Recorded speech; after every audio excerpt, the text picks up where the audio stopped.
May natira pa ba sa bonus mo? Sana meron pa. Para hindi tuluyang mabutas ang iyong bulsa ngayong Pasko, sundin mo ang mga tips na ito. Siguraduhin nakalista lahat ang mga bibilhin at maglaan ng budget sa bawat item para hindi sumobra ang gastos at maiwasan ang biglaang pagbili ng mga bagay na hindi mo naman talaga kailangan.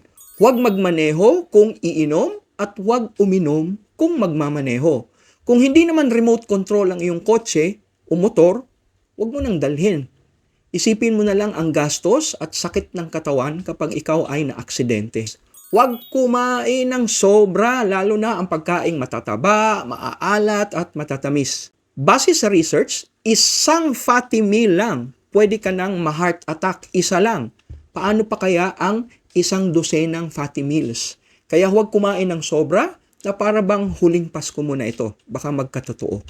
O ayan, sundin mo ang mga tips na ito para ma-enjoy ang Pasko mo na hindi nabubutas ang bulsa. Ikaw, meron ka bang Christmas tipid tips? Share mo sa comments at huwag kalimutang mag-follow para sa mga upak ni Maestro.